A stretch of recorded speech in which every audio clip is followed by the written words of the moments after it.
Hey there. So today we're going to be going over the Great Orion Nebula. So I'm going to show you the image first, and let's take off our screen transfer function. Okay, so that is our completed image. So we're just going to toss this aside right now, and we're just going to redo the whole thing because I don't know, it sounds like fun, doesn't it? So let me walk you through all this and how I did that. So first off, what I want to do is kind of tell you that we're not going to be going through everything. Okay, so if, for example, this hot image, this has already been stretched. If you look at all my steps here that I took on this, you could see that I went through basically everything: dynamic crop, dynamic background extraction, everything, multi-scale linear transform, and then did a whole histogram transformation. I did the same thing with the Luminance image. And I also, as far as the red, the green, and the blue, these were all treated the same. Now, I did all my initial steps. I guess you could call them the non-linear steps.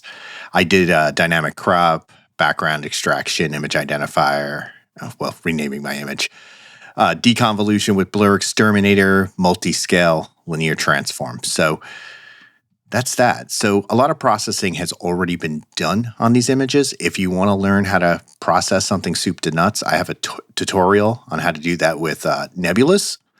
But this is the Orion Nebula, so it's a little different. This is a broadband image.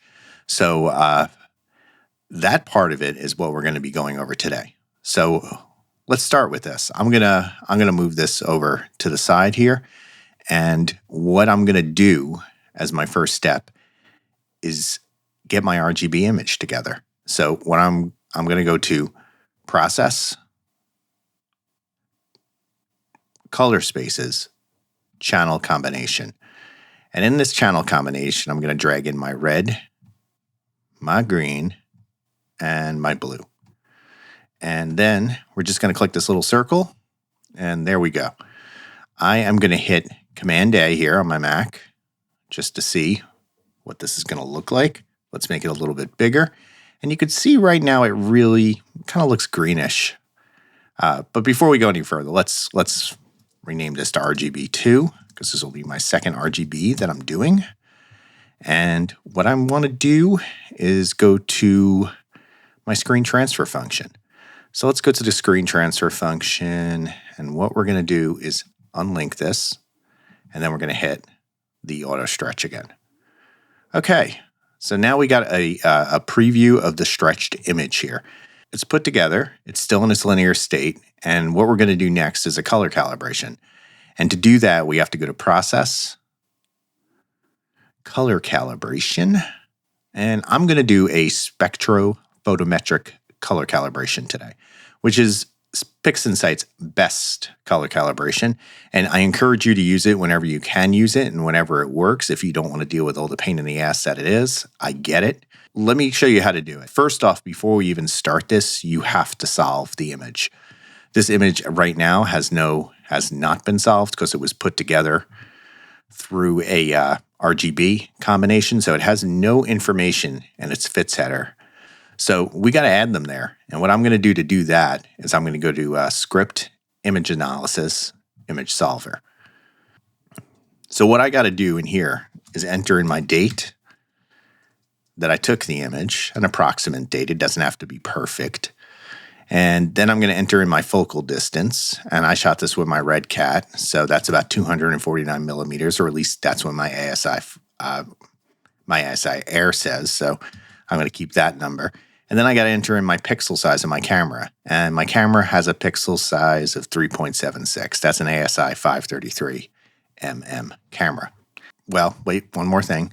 Just got to enter in M42 here. So let's search for this. We got to put in our... All right, so we're just going to select the Great Orion Nebula. And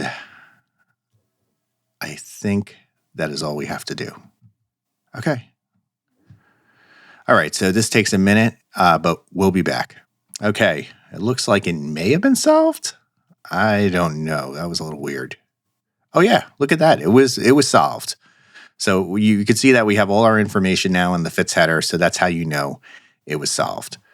Okay, so what we're going to do now is we're going to do the color calibration. So I'm going to go to Process, Color Calibration, and then let's go to Spectrophotometric Color Calibration.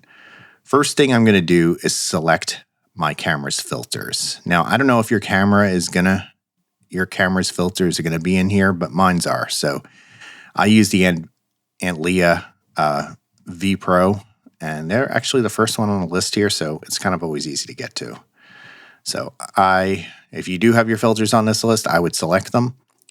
Next thing you got to do is select your catalog. For every one of us, this will most likely be the Gaia DR3 SP. Now, the shitty part about this is that it doesn't come pre-installed with Pixinsight. So to get this, you got to go to Pixinsight's website. You got to log in. Once you log in, you're able to download some additional resources, this being one of them. There's a few choices for this database. I would recommend just getting the small database because it's small and you don't want to get the big one. The small one in itself is about 11 gigabytes. The big one's like 27 gigabytes. And honestly, that's just too much. Unless you live in another universe, you don't need the 27 gigabyte database. So just stick with this one.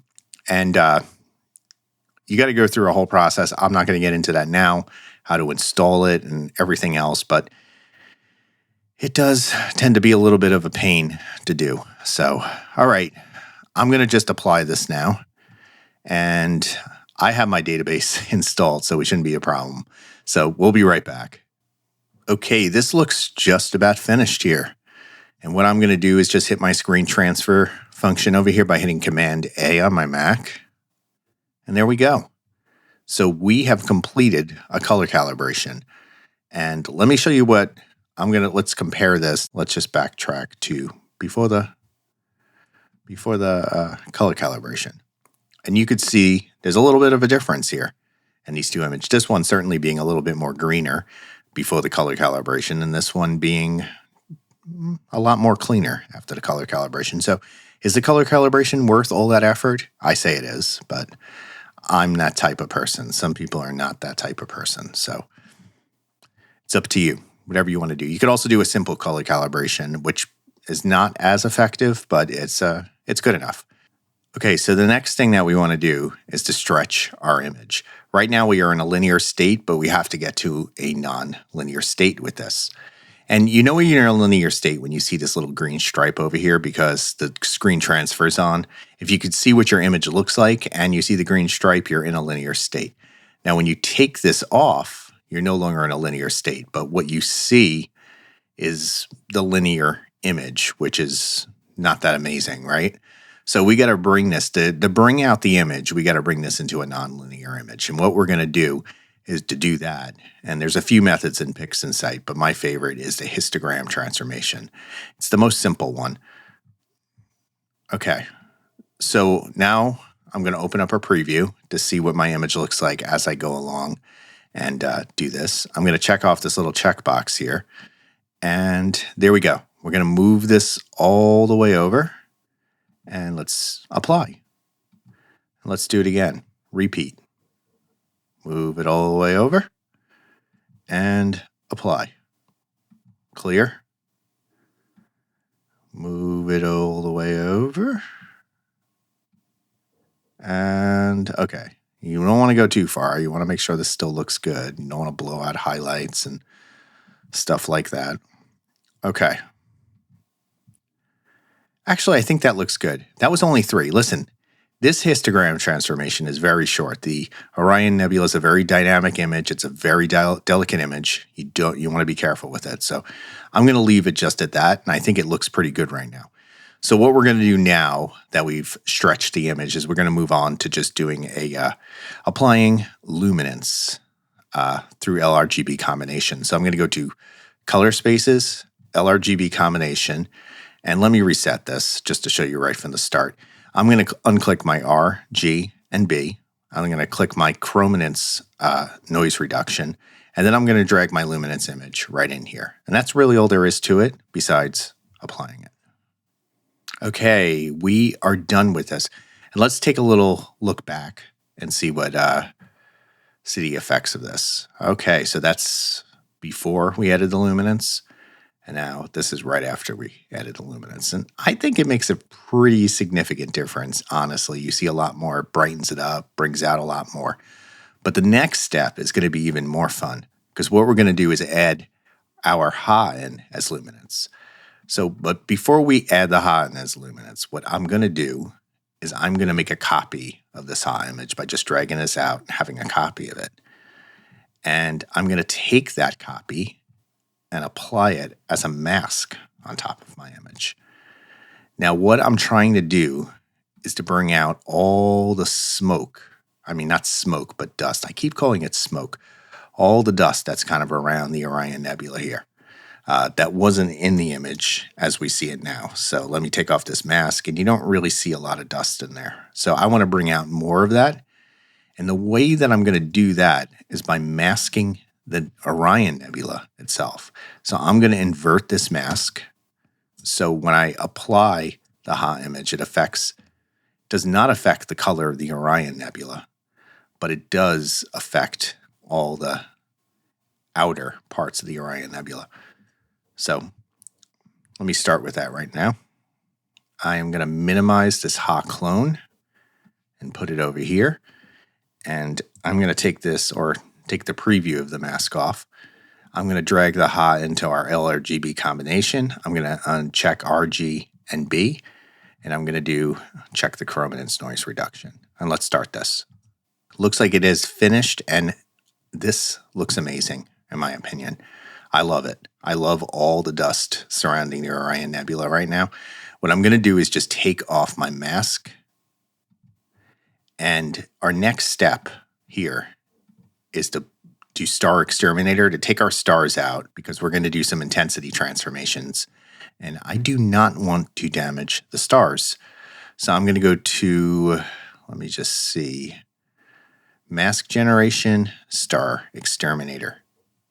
Okay, so I do check off Generate Star Image. You definitely want to check that off because you want a separate star image. And I check off on-screen stars most of the time. There are some times where you don't want on-screen stars, but, you know, I'm not going to get into all that now. Okay, this takes a minute, so we'll be back. Okay, this has finished, and as you can see, I have a separate star image, and the stars were completely removed. I will note that Star Xterminator is a paid plugin. I think it's about $60, but let me tell you, it's well worth the money. So if you're going to buy any plugin, I would start with this one. This one is awesome. Then I would buy Blur Xterminator, and then I would buy Noise Xterminator, because there's a lot of other ways to do noise in Pixinsight, but Noise Xterminator really does make it even much easier. Okay, so now that we have taken out the stars, what we're going to do is do some intensity transformations to make this look even more awesome than it already does. So I'm going to go into Curves Transformation, and what I'm going to do is just, let me open up my preview first, and what I'm going to do is just bring these down ever so slightly, and you don't want to go too far. Again, this is a very dynamic image, so especially in the highlights area, you got to be very careful there. Dark area, not so much, but the darker you go, you know, the less dust there is around the nebula. But you do want to bring out a little contrast, so I'm going to stop about right there. Okay. Now let's just see if we should do some saturation here. And let me just reset this. And I'm going to bring up the saturation just a little. Ooh, that's probably too far. Just a little bit here, but not too far. And there we go. And I think that should do it. I'm going to go back on the saturation, I think. You know, I'm going to backtrack on this. And let me just, oof, I don't know what happened there. But whenever that happens to anybody, you just got to do this. Let me reset this. And I am going to give it a little bit of saturation, like a touch, but not that much. It's just, I don't want to go too far with the saturation. Not a good idea to go too far with your saturation. Okay, I think that looks good. So the last thing we're going to do is just a local histogram equalization, which is a sharpen on the image.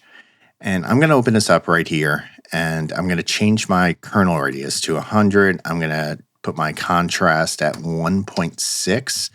Now I'll put this at 0.7 to start. And let's do a preview of this just to see what it looks like. Oops, I'm having a hard time with my preview here. Maybe. All right. Yeah. Wow, that looks pretty good. Yeah, that's definitely sharpened. I like it. I think that works. All right, let's apply it. Okay, that's just about done. And wow, that's way too much. So let's, oof. All right, let's close that. Okay, now looks like we brought up a little bit of noise here. So what I'm gonna wanna do is kind of get rid of this noise. So I'm gonna bring out my handy dandy Noise Xterminator, another paid plugin. I just have them all. So I'm gonna go to Noise Reduction, Noise Xterminator. I use its default settings at 0.90 and 0.10, and let me just apply it here. This does not take long like other plugins do, which is wonderful because some noise plugins or denoisers take forever. So this one's fast. And it does a pretty decent job when you look at it, right? It doesn't do that bad. So let's look over here. Look at all that noise beforehand and look at after. It's very, very good at what it does. Okay. We are looking amazing here. Now let's just get these stars back in here. And this is like the easiest process out of all of them. So what you're going to do is just go to PixelMath, open up PixelMath, and you just got to do some addition here. It's really that easy. So what I'm going to do is take RGB2 plus RGB2 stars. And that's it. That's my RGB image right over here, RGB2. And then over here, RGB2 stars, and my stars that I had before. And I'm going to blend them right back together by just adding them together. There we go. That was that. Done. Easy. Okay, it looks like we're just about done with this. I'm going to do some final touches to this, and we're going to do a curves transformation. So let's go in, and this is how I end every image, just with a nice little curves transformation, just to give it, see if I could get any more out of this than I already got out of it. So now that the stars are back in, and maybe a little bit of saturation now that the stars are back in. Maybe I should have done saturation on the stars before I put them back in, but we'll see. Maybe it's maybe. Okay, I'm going to go in. Remember, I don't want to pull up this too far because I don't want to ruin my my dust, right? All right, well, that looks cool. Yeah, it looks pretty cool. I like it. I can live with it. It's very pink, but let's apply it. Okay, I think that's about it. I don't think I'm going to try a dark structure enhance or anything like that on here. I could, I just don't want to because I don't think it's going to work out. But if we look close here, you can see how beautiful this really is. There's still some little noise over here. I don't really care to take care of that. It's very negligible. But my God, is this a beautiful nebula. I really love this, you know. It's not easy to shoot either. You could see there were so many steps and a lot of thought that went into this. Yeah, I wonder if I could smooth out a little bit of this noise over here, but I'm not going to try to do that now. Maybe for another time. But otherwise, I think it looks spectacular. So remember to subscribe. You want to get some more astro photography tutorials, especially Pixinsight ones. I love doing them. So subscribe, and I'll see you on another one. Clear skies.